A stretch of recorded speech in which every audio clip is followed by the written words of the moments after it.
Bien, estamos ahí en Judas. Hoy vamos a ver nada más versículos 3 y 4.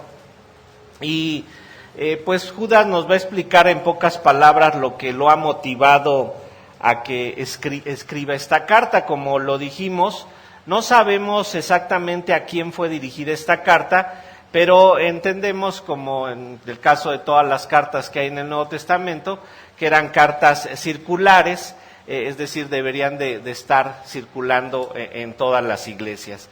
La carta de Judas tiene como objetivo principal animar a los lectores a contender por su fe. Recuerden que en ese tiempo, Judas fue escrito alrededor del año 68-70, el canon, lo que son los 27 libros del Nuevo Testamento, pues aún se está debatiendo cuáles son verdaderamente los libros que pertenecen al Nuevo Testamento y cuáles no. Para esto mucha gente está entregando escritos. Tenemos muchos escritos conocidos como la Didache, el Padre Hermas, diferentes escritos de los apóstoles que están ahí circulando, y Judas, ¿verdad?, en medio de todo este revuelo que hay de tratar de decir, yo estuve con Jesucristo, yo estuve con tal apóstol, yo también escribo una carta, pues Judas se vio obligado a escribir para que la gente sea capaz de reconocer cuál es la verdadera fe, y de ahí se desprenda cuáles son verdaderamente las cartas que pertenecen al Nuevo Testamento. No todos decían que sus cartas fueran inspiradas por Dios, pero muchos pretendían decir que sus escritos también se los había entregado a Dios, pero tenían como fin el controlar a la gente, el obtener algún tipo de beneficio, y es lo que está haciendo Judas, tratando de pues callar a toda esta gente. Pablo, sabemos, ¿verdad?, que él tuvo que contender con muchos enemigos para afirmar su apostolado. Pablo ahí en 2 de Corintios 10 y 11, ¿verdad?, les dice que pues él se ha esforzado, él se ha dedicado a esparcir el evangelio, y no solamente con ellos, ¿verdad?, con los de Corinto, sino que ha andado por todos lugares ahí en Asia Menor, predicando el evangelio, y les dice, ¿verdad?, yo he luchado por expandir esto, yo les he llevado la verdad. Y en el capítulo 11 ahí de 2 de Corintios, él les dice en los versículos 13 al 15, 2 de Corintios 11, versículos 13 al 15, les dice: porque estos falsos apóstoles, obreros fraudulentos, que se disfrazan como apóstoles de Cristo, y no es maravilla, porque el mismo Satanás se disfraza como el ángel de luz.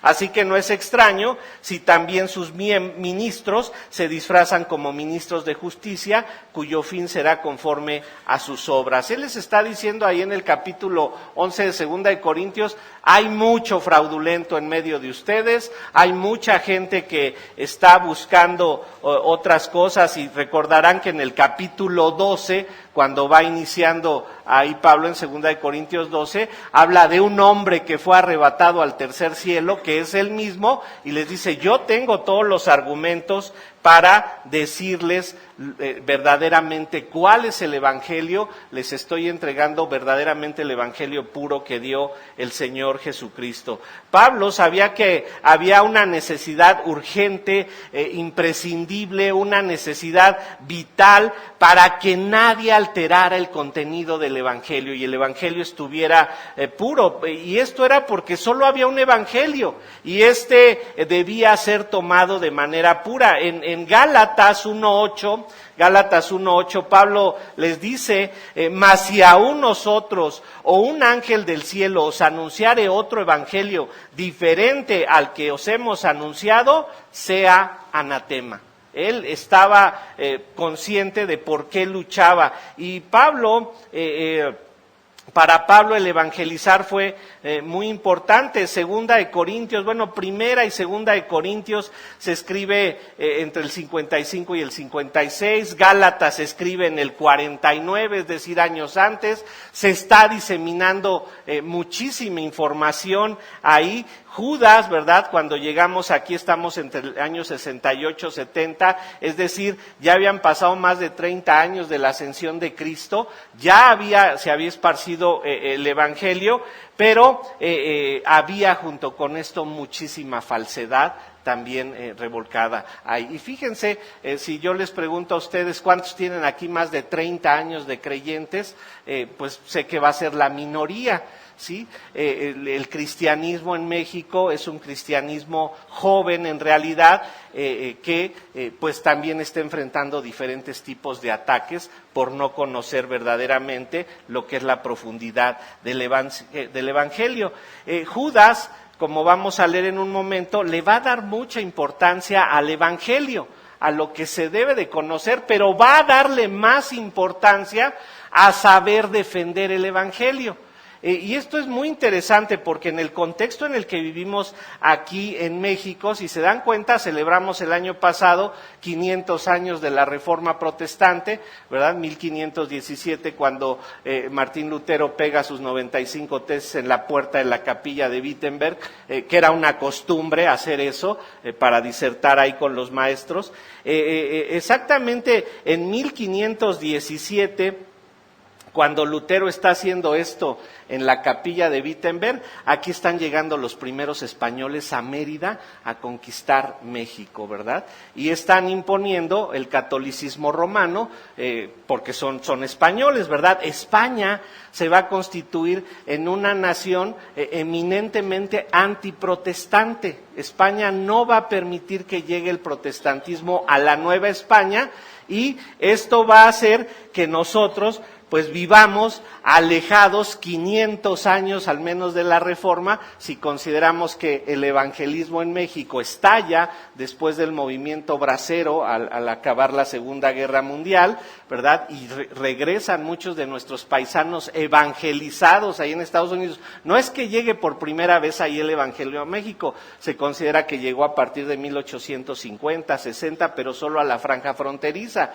Empieza a bajar hacia la parte central. Para 1900 ya tenemos a la primera iglesia bautista, ¿verdad? La PIB, en el centro de la ciudad, pero no evangelizan mucho, sino hasta que regresan todos estos del movimiento bracero. Al ser España una nación eminentemente antiprotestante, nosotros crecimos bajo el gnosticismo católico, ¿verdad? Y fue lo que dominó en nosotros. Pero eso afecta nuestro cristianismo, eso afecta por completo toda la influencia que nosotros tuvimos. ¿Por qué? Porque para nosotros a veces pareciera que el cristianismo es una opción de creencia entre varias que se nos presentan. Entonces, ¿cuál opción quieres tú tomar de las fes que se presentan? Esto no es verdaderamente una opción, es la única fe verdadera que hay. El evangelio es el único verdadero evangelio. Y todo el movimiento protestante lo que intentaba era hacer que la Iglesia católica en Alemania regresara a los orígenes, es decir, regresar a lo que habían enseñado los apóstoles, regresar a lo que había enseñado la Biblia, los padres apostólicos, y que todo eso fuera así. De Alemania se va a mover a Inglaterra. En Alemania el movimiento protestante fue eminentemente religioso, mientras que en Inglaterra fue eminentemente político.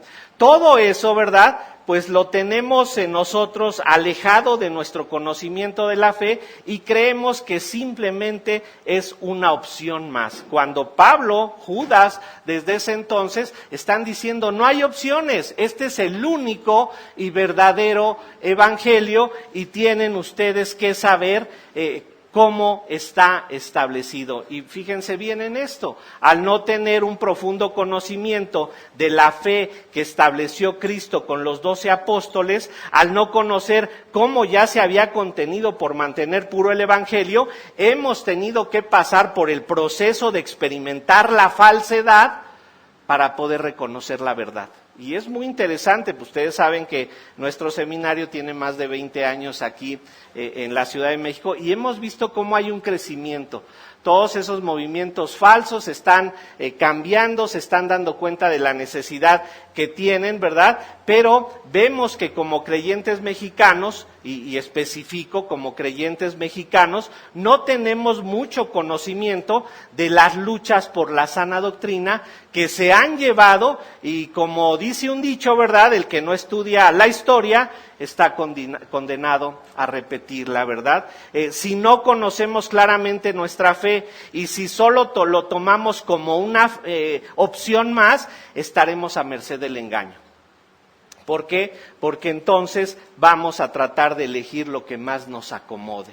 El cristianismo no es una opción, es la única opción que existe para poder experimentar la vida eterna, para poder experimentar la salvación. Y hoy como creyentes, ¿verdad?, tenemos dos obligaciones, esto de acuerdo a lo que nos establece aquí Judas, ¿verdad?, a conocer el evangelio de la salvación y a saber defender ese evangelio de la salvación. Tenemos que conocer con precisión qué es lo que nosotros creemos, ¿verdad? Y dense cuenta de esto, como entonces, como en el tiempo de Judas, como en el tiempo de Pablo, hoy no hay otro evangelio, solo uno, y ante la gran variedad de iglesias, ante la gran variedad de movimientos cristianos, debemos saber qué es lo que debemos defender. No son opciones de creencia, si bien el nombre de la iglesia puede ser irrelevante, ¿verdad? El evangelio no puede ser alterado en ningún momento. Lo primero que nos va a enseñar el día de hoy Judas es cómo afirmar nuestra fe. Eso es lo primero que nos va a decir. Después vamos a ver cómo entender el peligro que representa para la iglesia la falsedad, y hablamos de la Iglesia Universal de Cristo. Entonces vamos a entender, a afirmar nuestra fe, a entender el peligro que representa, y al último, en estos dos versículos, nos va a llevar a identificar el carácter, la conducta y el credo de los falsos maestros, ¿verdad? Y con esto aprenderemos la urgencia que tenemos, ¿verdad?, de saber defender nuestra fe. A veces no nos atrevemos a mostrarla porque no sabemos defenderla. Y dependiendo a quién te enfrentes, ¿verdad?, puede ser que te ataquen a ti y por no tener las armas para defender tu fe, pues a veces dices mejor lo hago de cristiano de la secreta, ¿verdad? Me callo y no digo nada.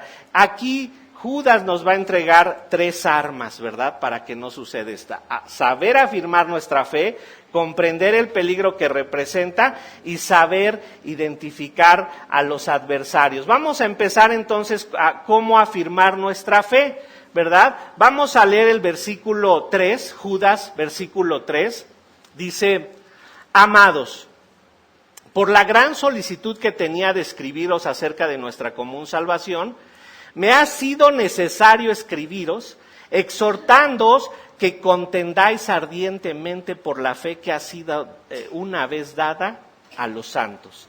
Muy interesante porque empieza diciendo amados. Hemos dicho que la carta de Judas es una carta muy dura, muy fuerte. Una carta que no muestra nada de tolerancia y nada de amor hacia la falsedad. ¿Sí? La condena de una manera muy fuerte. Él va a repetir esta frase, vean ahí en el versículo 17, que les dice, pero vosotros amados, ¿verdad? Y en el versículo 20 les vuelve a decir, pero vosotros amados. Judas se va a referir a los hermanos amados, ¿verdad?, como aquellos a los que les está hablando en su carta. Él no va a hablarle a los falsos maestros. Él no está dirigiendo su carta a los falsos, sino a los amados hermanos. ¿Y por qué son amados hermanos, verdad? Como vimos, ¿verdad?, la semana pasada, dice ahí que son los hermanos que están compartiendo la misma fe, ¿verdad? Él les dice amados, porque lo que nos une, lo que nos da ese lazo de unidad entre nosotros, es el hecho de que compartimos la misma fe. Y eso es lo que debe de motivar el amor hacia los unos y hacia los otros. Noten, no es la química que hay entre nosotros. No es que me caes muy bien, sino el simple hecho de que tú eres un cristiano y has rendido tu vida a Cristo, eso ya nos tiene que relacionar a los dos, ¿verdad? Y eso es lo que está haciendo Judas. Él está identificando a los amados y por el contrario dice, los que son falsos, esos no son amados. ¿Verdad? Los falsos no los amamos, a los falsos no los queremos. Y ojo, hay una diferencia radical entre alguien que es un falso a alguien que no conoce el Evangelio, ¿sí? Un falso conoce el Evangelio y lo niega, o bien lo ataca, lo distorsiona. Pero alguien que no lo conoce es alguien que es digno también de nuestro amor, de nuestra misericordia, porque queremos hablar de Cristo a ese tipo de personas. El amor a ellos, ¿verdad? El amor a los que está dirigiendo su carta, surge de tener las mismas convicciones. Y si hay una manera de multiplicar, ¿verdad? Nos dice ahí en el versículo 2, misericordia, paz y amor os sean multiplicados. Si hay una manera de multiplicar el amor, es al mostrar amor, no por nuestro carácter o temperamento, por nuestra química, sino mostrar amor por el simple hecho de que somos creyentes. Y si nos relacionamos con otro creyente, debemos demostrar amor. Y vean la diferencia, los amados son diferentes a los falsos. Vean cómo les dice ahí en el versículo 11, a los falsos, ¡ay de aquellos! Porque han seguido el camino de Caín y se lanzaron por lucro en el error de Balaam y perecieron en la contradicción de Coré. Si hay alguien que sea el epítome, la máxima expresión de la falta de amor a su hermano, ¿quién es? Caín. Caín, porque decidió matarlo. Y él dice, ¿sabes qué? Ustedes son amados y no son como los del tipo de Caín que no muestran ese amor. Y ahora nos dice ahí en el versículo 3, primero les dice amados y luego parece que nos va a dar una frase en la que nos va a expresar la verdadera preocupación que él tiene. Dice en el versículo 3, amados, por la gran solicitud que tenía de escribirlos acerca de nuestra común salvación, me ha sido necesario escribiros, exhortándoos que contendáis ardientemente por la fe que ha sido una vez dada a los santos, ¿verdad? Primero él dice, yo quería escribirles acerca de la salvación. Mi interés era evangelístico, pero parece ser que hubo algo, ¿verdad?, que él vio, que él supo, en donde él dijo, es mejor que les hable de la defensa de la salvación. Parece que el evangelismo estaba ya en otra etapa, ya muchos conocían acerca de Cristo, ya muchos conocían acerca de su iglesia. Recordarán ahí en Hechos 5 con el relato de Zafira y Ananías, cuando Zafira y Ananías expiran, ¿verdad? Mueren ahí a causa de que trataron de engañar a los apóstoles por medio de una ofrenda. Y nos dice ahí en Hechos 5:13 que después de que vieron todo eso, nadie se quería juntar con ellos. Sí, previo, capítulo 2 de Hechos, se nos dice que se convirtieron al menos 3,000. O sea que el evangelio, a pesar de que estaba bajo ataque, a pesar de que había persecución en ese momento, parece que en lugar de que detuviera la persecución el evangelio, lo que hizo la persecución fue esparcirlo. Fue como soplarle al carboncito, ¿verdad? Y en lugar de que se apagara, encendió con muchísima más fuerza. Esto, junto con el evangelio, estaban los falsos, que estaban tratando también de esparcir sus ideas. Y había pues un choque ahí, en donde se estaba enfrentando el verdadero evangelio con la falsedad de otros. La gente simplemente veía todo lo que las diferentes corrientes religiosas y filosóficas ofrecían, y igual que en nuestro tiempo, pues creían que era opción de elegir, ¿sí? Recordarán que algunos, ¿verdad?, decían, yo soy de Cefas, yo soy de Apolos, yo soy de Pablo, y llegaba el bien religión, no, yo soy de Cristo, ¿verdad? O sea, y parecía que había una especie de pleito y contienda por a ver de quién eras. Y aquí es donde México, ¿verdad? Si lo ven, actualmente pareciera que estamos viviendo una situación similar. Si yo les pregunto aquí entre ustedes, ¿verdad? ¿Cuántos hay ahorita en este momento en la iglesia que hayan conocido a Cristo como Señor y Salvador aquí en esta iglesia? Que aquí haya sido la primera vez que llegaron y conocieron de Cristo. Levanten la mano. Aquí, no importa si se quieren ir a la prehistoria de nuestra iglesia o pero miren, si ustedes lo observan, son muy poquitos los que aquí conocieron el Evangelio. Y si ahora les pregunto a ustedes, ¿verdad? ¿Cuántos de ustedes llegaron aquí teniendo ya un conocimiento de Cristo, un conocimiento X del Evangelio, ¿verdad? No voy a decir qué conocimiento. ¿Cuántos de ustedes llegaron ya teniendo un conocimiento de Cristo? Levanten la mano. ¿Se dan cuenta? La mayoría llegaron aquí ya teniendo un conocimiento de Cristo. De alguna manera estaban viviendo algo similar en la época de Judas. Ya el evangelio estaba esparcido, ya había mucha gente creyente. Y entonces Judas dice, pensaba yo escribirles acerca del evangelio, quería yo evangelizarlos, ¿sí? Pero lo que estoy viendo es que hay mayor necesidad de que les hable de la defensa del evangelio. Como en aquel tiempo, ¿verdad? En el tiempo de Judas, hoy se hace necesario entender claramente lo que significa la salvación, entender qué significa ser salvo, cuáles son los fundamentos doctrinales y los distintivos de la comunidad de los creyentes. Y esto es lo que significa afirmar nuestra fe. Les hablaba hace un momento de los 500 años de la Reforma. Pero ustedes saben por qué celebramos 500 años de la Reforma. Creemos en que lo que hizo Lutero fue correcto al clavar sus 95 tesis en la capilla de Wittenberg. ¿Y por qué no somos luteranos? ¿Qué diferencia hay entre un arminiano o un calvinista? ¿Cuál es la iglesia original? ¿La bautista, la metodista, la presbiteriana, la carismática, la mesiánica o la iglesia tal o cual que tú conozcas? De hecho, ¿saben qué denominación somos? ¿Saben cuál es la denominación que tenemos? En cuanto a los dones, ¿eres continuista o cesacionista?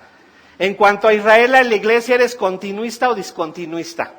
¿Eres amilenial, milenial, premilenial o milenial, posmilenial? ¿Dispensacionalista o crees en teología de pactos? ¿Sí?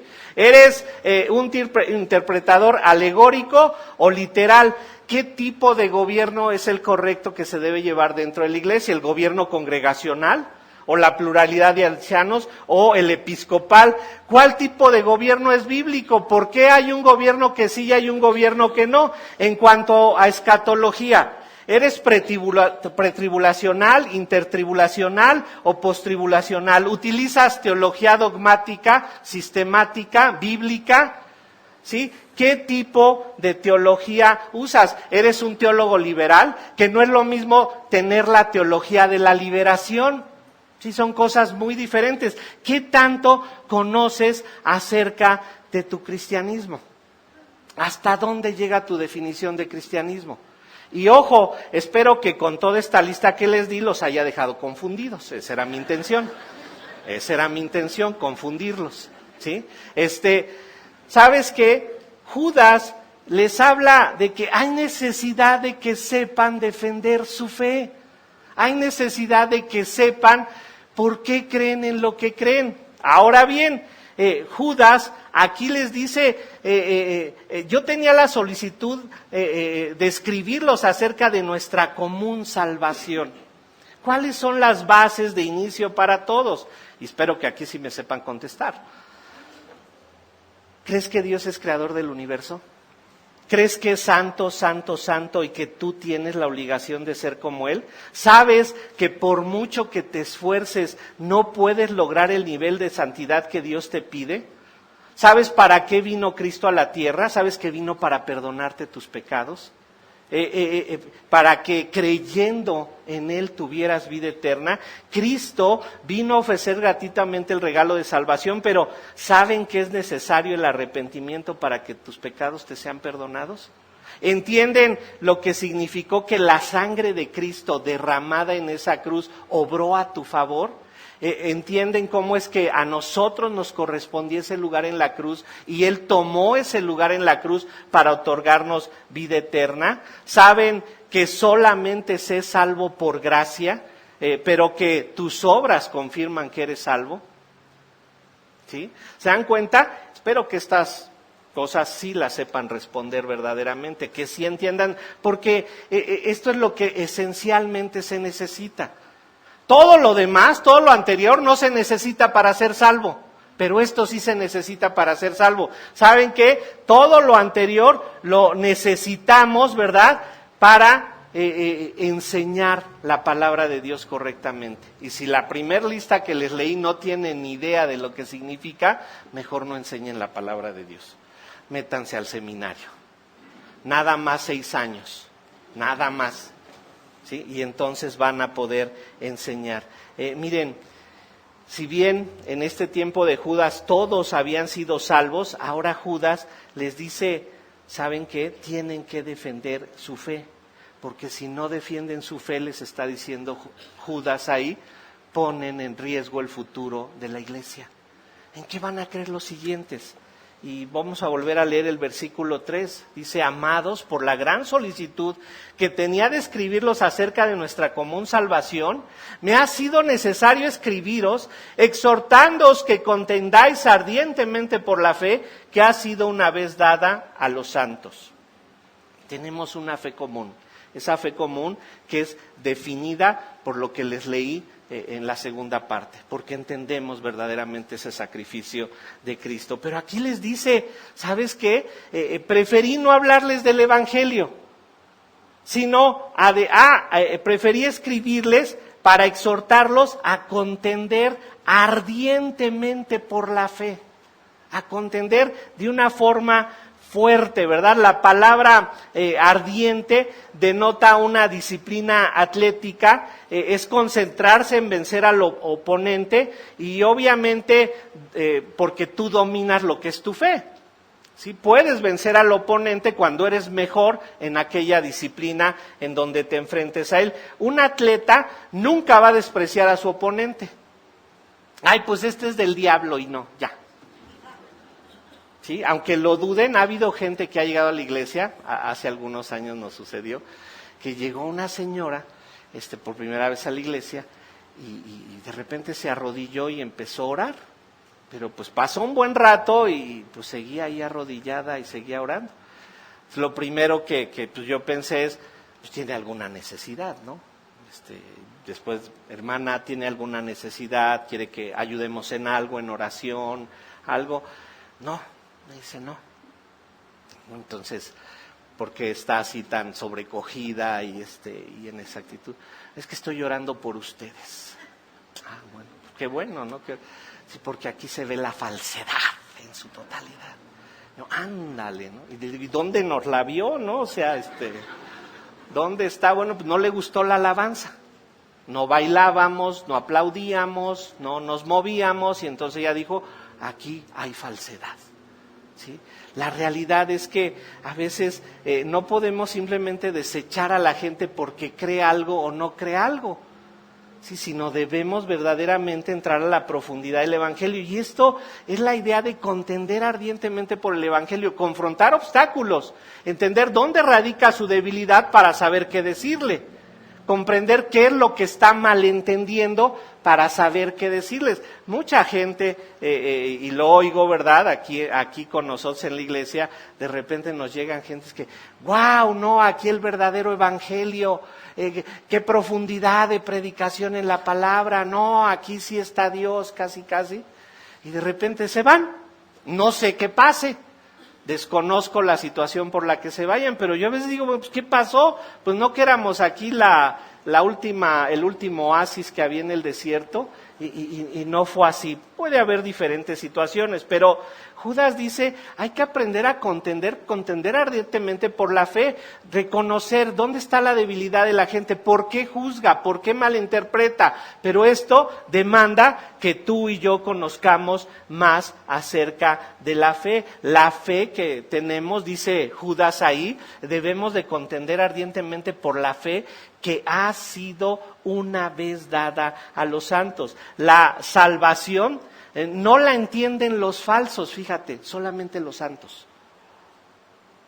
Y así como hay gente que viene y dice, no, aquí hay falsedad, aquí no hay verdad, aquí no danzan, no hablan en lenguas, no profetizan, ¿verdad? Si no entendemos que la fe es una, ¿verdad? Vamos a estar peleando por cuestiones que no tienen ninguna relevancia. Por eso es que Pablo dice, esta salvación fue una vez dada a los santos. El evangelio se recibe una vez y es para siempre. Es una sola verdad que perdura. El evangelio llegó al mundo por Cristo. Los apóstoles entregaron este evangelio una vez a los santos.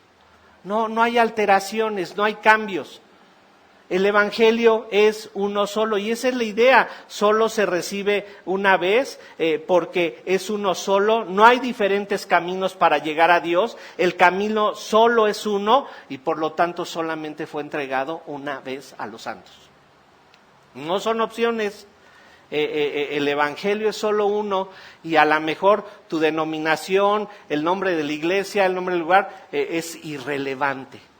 Lo que se debe de saber es cuáles son las bases de la doctrina por las cuales se tienen que contender. Una vez que se recibe el evangelio, se convierte uno en santo, ¿verdad? O sea, somos santos. Una vez que recibimos el evangelio, somos a partir de ese momento santos. ¿Qué significa ser santo? Apartado para Dios. Pero apartado para Dios y separado por el mundo. Una vez limpios por medio de la sangre de Cristo, somos capaces de vivir una vida santa. Y esto sucede una vez.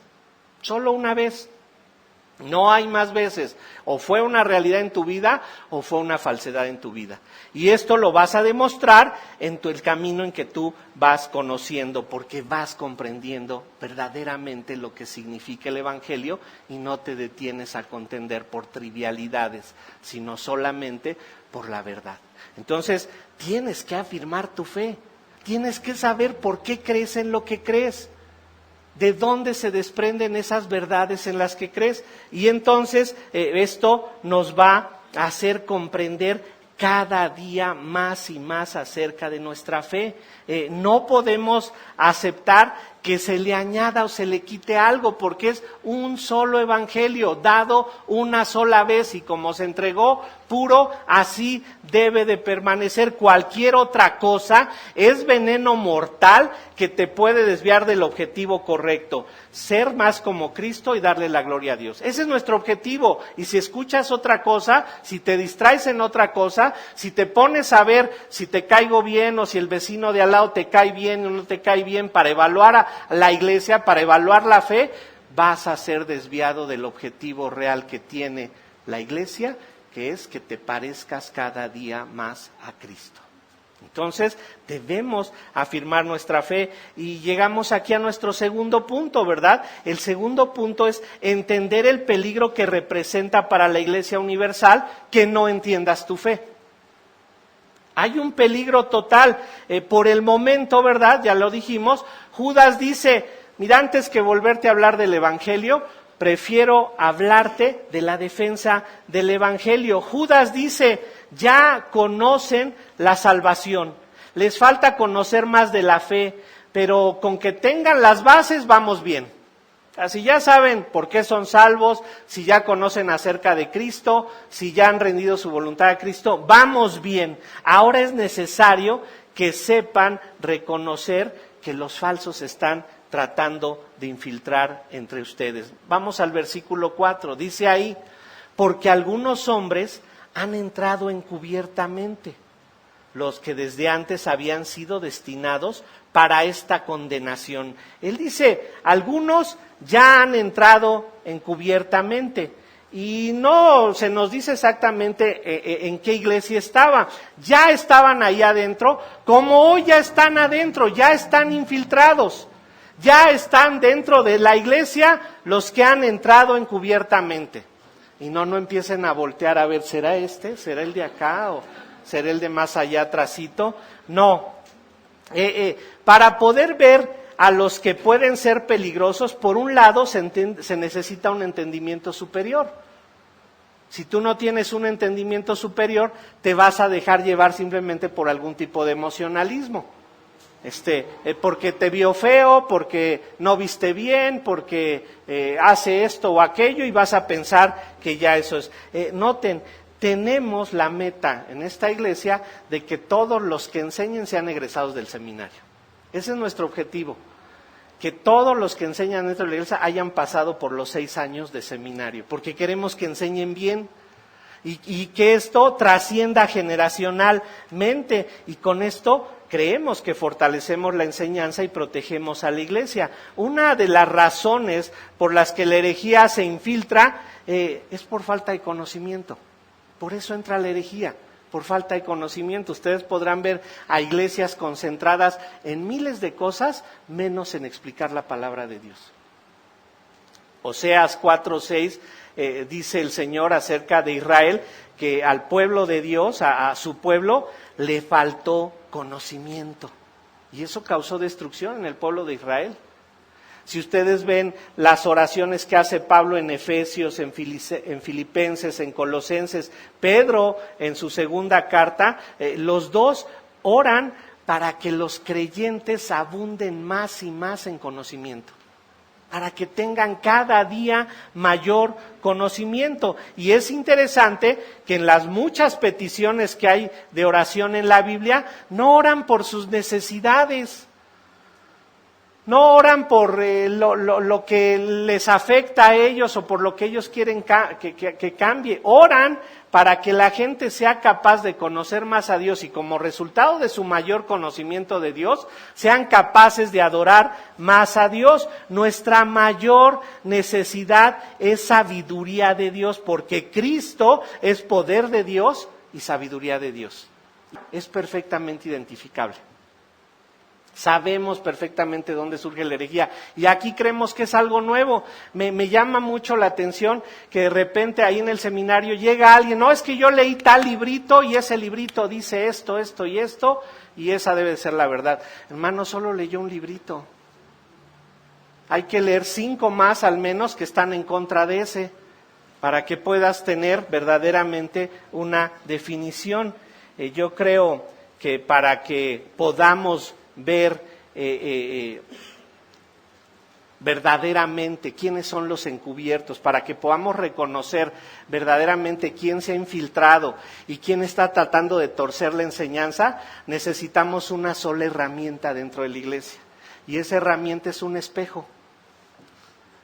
Con ese espejo, ¿verdad?, en donde te puedas ver tú, puedas ver tu rostro y puedas comparar lo que es la verdadera enseñanza y puedas darte cuenta cómo estás distorsionando la verdad del Evangelio. El mayor peligro de la herejía se encuentra cuando tú y yo no nos apegamos a la Escritura y no nos conformamos a lo que es la profunda interpretación de la palabra. Y nos quedamos con una interpretación superficial que nos parece muy adecuado. Y aquí es donde viene lo encubierto, dice, porque algunos hombres han entrado encubiertamente. Y esto es por el hecho de que no están de acuerdo en lo que se hace, están a la fuerza dentro de la iglesia, se disfrazan como si estuvieran de acuerdo, pero en el momento en el que Dios lo diga, se hará presente que son de los que Pablo habló ahí en Hechos 20:30. Donde dijo, y de vosotros mismos se levantarán hombres que hablen cosas perversas para arrastrar tras sí a los discípulos. Tú eres un lobo rapaz en potencia.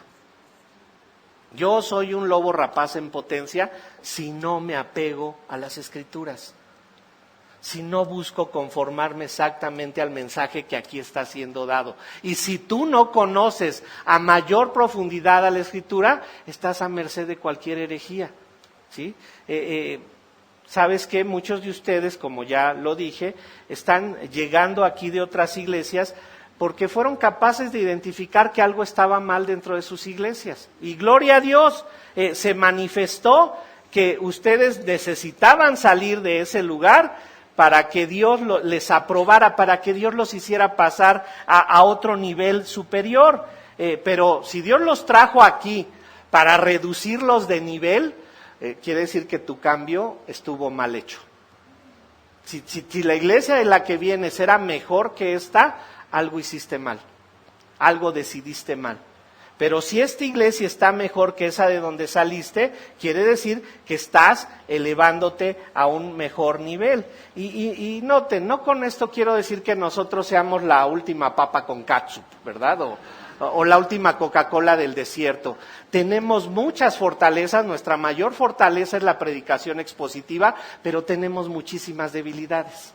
Tenemos otras áreas en donde somos muy débiles, pero tenemos la mayor fortaleza donde la debemos de tener en el púlpito, en donde se expresa verdaderamente la palabra de Dios. Entonces, sean fortalezas o debilidades las que tenemos, noten, las fortalezas o las debilidades no radican en los pastores, radican en la congregación. ¿En qué tanto la congregación es capaz de avanzar y crecer en un mayor conocimiento de la palabra de Dios? Y esto no es ni nuevo, ni sorpresivo, ni en la época de Judas, ni en nuestros días. Dice ahí que estos hombres entran encubiertamente y tienen que entrar encubiertamente, porque si llegaran abiertamente y nos dijeran, oiga, soy un hereje y vengo a introducir herejía a su iglesia, ¿qué les haríamos? Pondríamos a Juanito, ya conocen está Juanito, en la entrada, no me lo dejas pasar, por favor, ¿verdad? Pero entran encubiertamente, ¿verdad? Y así estaban entrando. Y dice ahí en Judas 4, los que desde antes habían sido destinados para esta condenación. No hay nada sorpresivo. Desde antes ya habían sido destinados para ser herejes. Y me recuerda que acabamos de terminar Ezequiel, ¿verdad? En Ezequiel 14, 9 y 10 dice lo siguiente. Ezequiel 9 al 11. Dice en Ezequiel 14, y cuando el profeta fuera engañado y hablare palabra, yo Jehová engañé al tal profeta, y extenderé mi mano contra él, y lo destruiré de en medio de mi pueblo Israel, y llevarán ambos el castigo de su maldad, como la maldad del que consultare, así será la maldad del profeta, para que la casa de Israel no se desvíe más en pos de mí, ni se contamine más en todas sus rebeliones, y me sean por pueblo, y yo les sea por Dios, dice Jehová el Señor. Noten, dice cuando el profeta fuera engañado y hablare palabra, cuando el profeta hablare mentira, dice Dios, yo lo engañé, yo le puse el engaño. ¿Cómo es eso? Bueno, Dios dice, ¿no me quieres escuchar a mí? ¿No quieres escuchar la verdad que yo te estoy queriendo entregar? Dice el Señor, ¿qué falsedad quieres? ¿Cuál falsedad quieres seguir? Yo te la pongo para que tú la puedas seguir. Pero dice el Señor, no por eso estás librado. Así como el profeta y el que escuchar el profeta, los dos van a ser cuestionados, a los dos se les van a pedir cuentas. Al final del capítulo 13, ¿verdad? Ahí mismo en Ezequiel dice el Señor, yo voy a librar a los que son míos. Y una vez que haya librado a los que son míos, a todos los otros que se han dejado engañar, yo les voy a poner su engaño, ¿por qué? Porque solo siguieron aquellos a los que tenían comezón de oír. Ay, aquí sí me gusta cómo hablan. Aquí sí me gusta la iglesia porque aquí el estacionamiento sí es amplio. No le dan portazo a mi carro. ¿Sí? Aquí la alabanza sí tiene el espíritu, ¿verdad? Y ¿sabes qué? Se dejan llevar por lo que finalmente les agrada. La realidad es que cuando alguien sigue a un falso maestro es porque decide agradarse a sí mismo y no a Dios. Posiblemente porque quiere agradar más a los hombres que a Dios.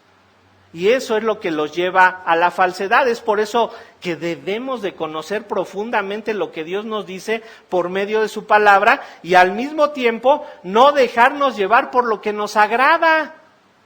Fíjate, no dejarte llevar por lo que te agrada a ti, sino solamente dejarte llevar por lo que le agrada a Dios. Y lo que debes de preguntar es, ¿qué le agrada a Dios? No es que me agrada a mí, no es qué es lo que yo busco, ¿qué es lo que Dios busca de mí?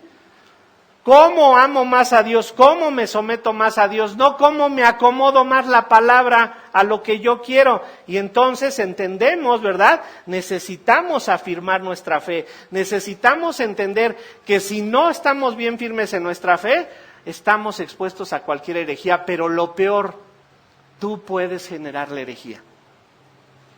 Y hay de ti donde te escuchen.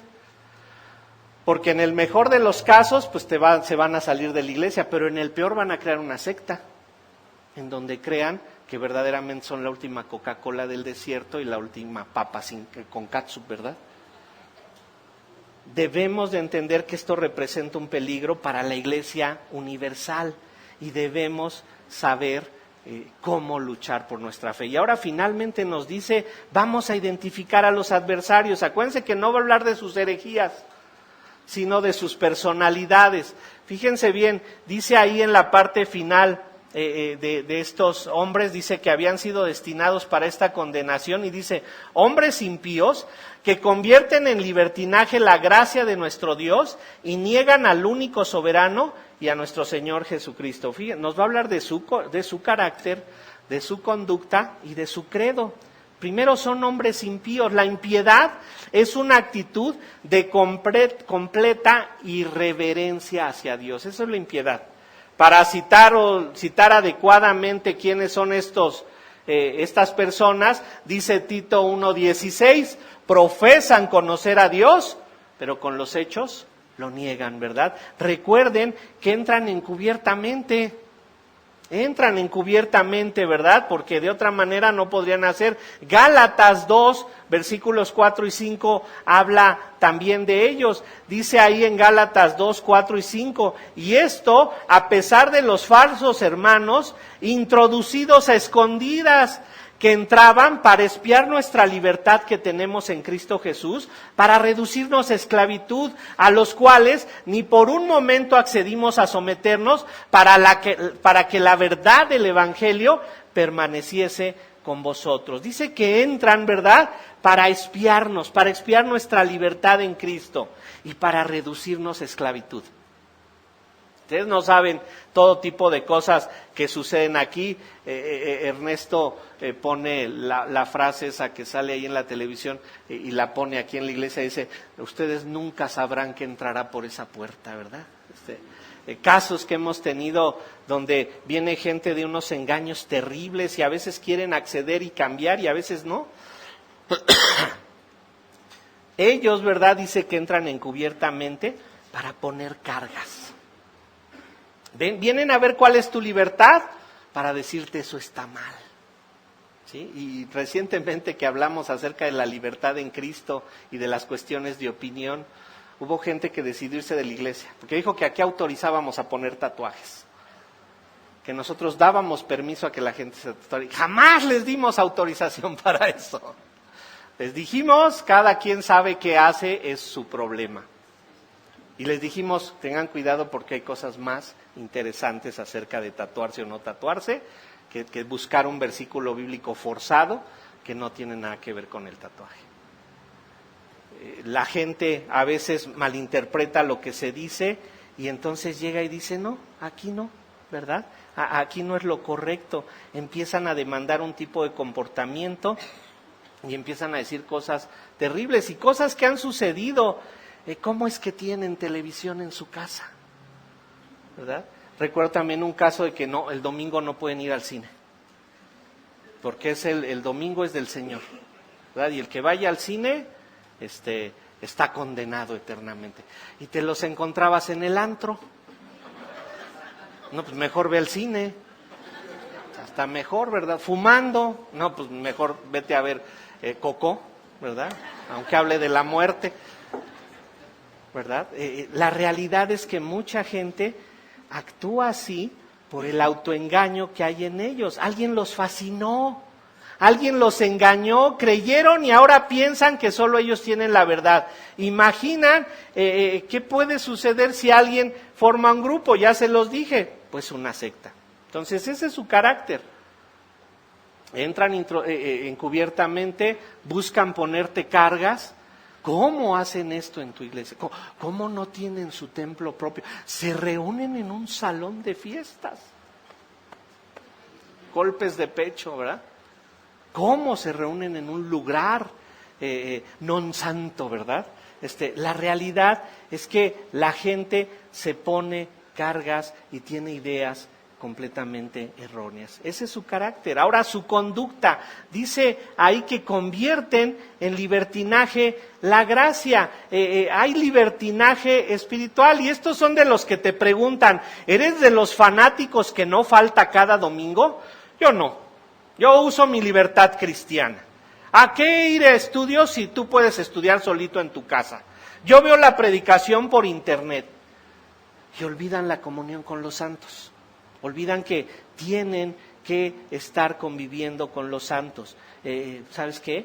Ellos no pueden vivir lo que nos dice un salmo, que bueno, qué precioso es habitar los hermanos juntos en armonía. Y vean, aquí nos dice, ¿verdad? Que ellos, ¿verdad?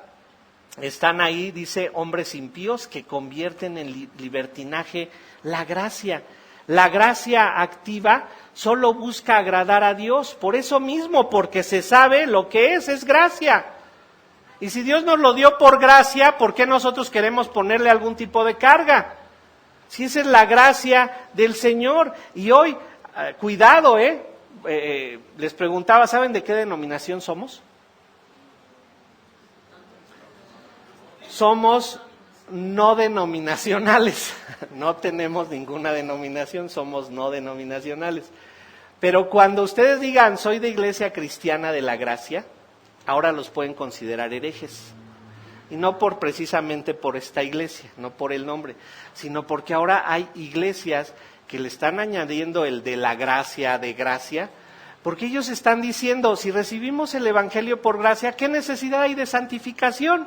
Si todo es por gracia, si nos vamos a salvar, ¿por qué hemos nosotros de estar buscando la santificación? Literalmente ellos dicen, comamos y vivamos, que al fin mañana moriremos. Pero esto es una distorsión, así de que tienen que saber defender su fe y díganles, no somos de esos locos que no creen en que la santificación es responsabilidad del creyente. Nosotros creemos que la santificación es responsabilidad del creyente. Eso es una herejía.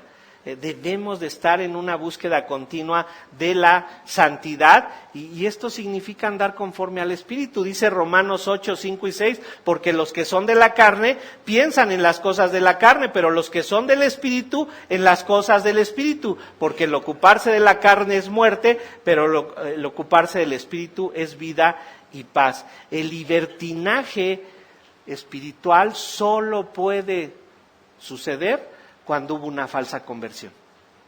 Cuando hubo una falsa conversión, entonces surge ese libertinaje. Porque cuando tu conversión fue real, lo que estás buscando es agradar a Dios. Entonces, su conducta es libertina, ¿verdad? O sea, no someterse a esto. Y fíjense cuál es su credo. Ahora vamos a ver el credo de estas personas. Dice, y niegan a Dios el único soberano y a nuestro Señor Jesucristo. Su credo es, Dios no es soberano. Son amadores de sí mismos. ¿Sí?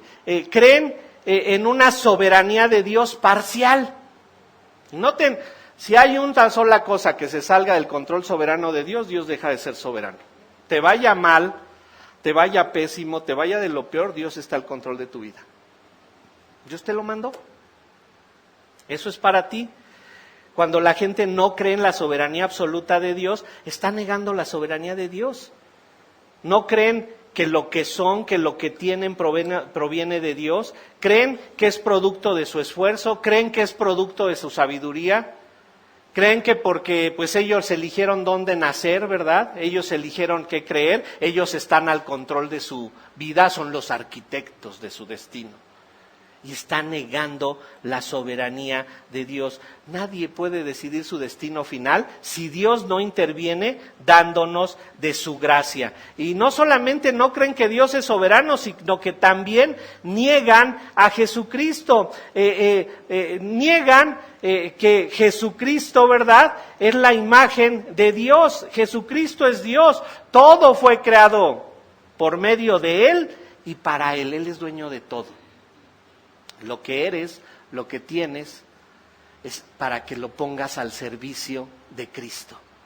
Y ellos, ¿verdad?, dicen, no. O sea, cuidado, ¿verdad? Es tu esfuerzo, tú te lo ganaste. Tu capacidad, tu educación, ¿verdad?, tu habilidad te lo dio. No, la realidad es que todo lo que nosotros somos, todo lo que nosotros tenemos, pertenece al Señor Jesucristo. ¿Y por qué, Señor? Porque Él es dueño de ti, dueño de tu tiempo, dueño de tu dinero, dueño de tus hijos, es propietario de todo el universo. Tú solamente eres el administrador.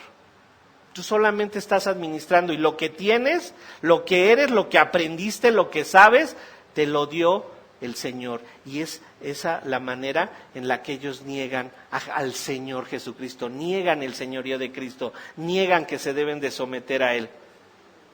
¿Cómo te reconoce a ti hoy Cristo? ¿Como un buen siervo fiel? ¿O como un rebelde que está en contra del Señor y que te fijas más en los detalles de cuando alguien te agrede o te ofende para que tú ya dejes de servirle al Señor? Como ven, la mayor falsedad se puede encontrar dentro de nosotros mismos cuando nosotros no estamos entendiendo a profundidad lo que la Escritura dice.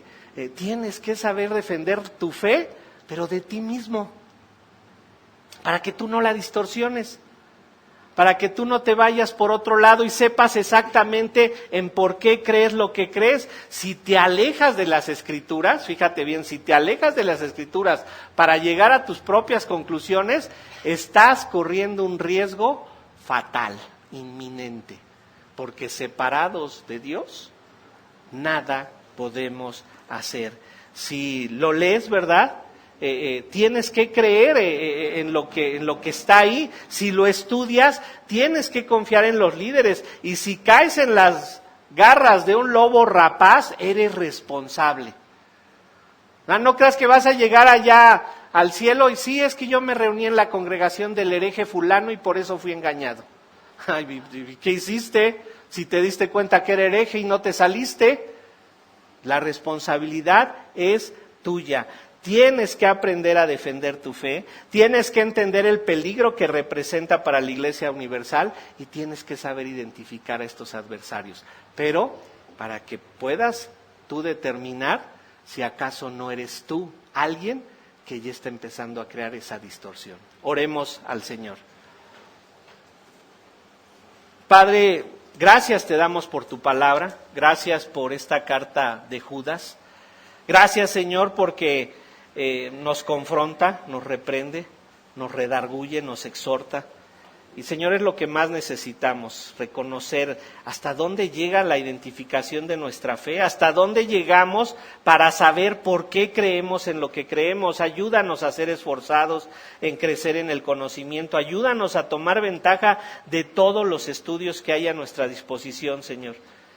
Permite que tengamos esa diligencia para que no caigamos en manos de lobos rapaces, pero sobre todo para que no caigamos en el autoengaño, para que no creamos que la verdad solamente está dentro de nosotros, sino que, Padre, la verdad solamente se encuentra en tu palabra, en tu Biblia, y tenemos que conocerla por medio del estudio profundo. Ayúdanos a todos nosotros, y en especial hoy recordamos a nuestro pastor Héctor Romo, que va a ser intervenido en esta semana. Señor, ayúdalo, dirige a los médicos y permite que pues todo salga bien conforme a tu voluntad y propósito. Padre, oramos a ti en Cristo Jesús. Amén. Estamos despedidos, hermanos.